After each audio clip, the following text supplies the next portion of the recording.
In this video, I'm going to show you how you can easily change screen timeout on an iPhone.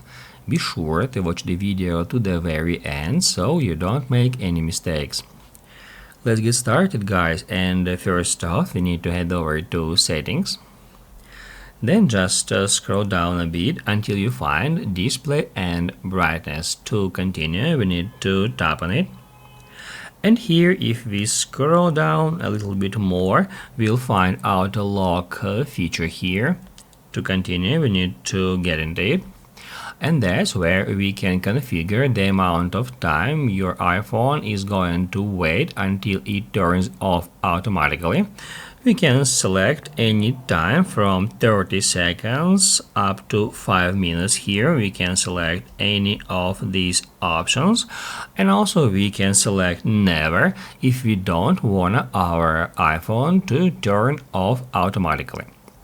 Basically, guys, that's it. So if this video was helpful for you, don't forget to hit the like button.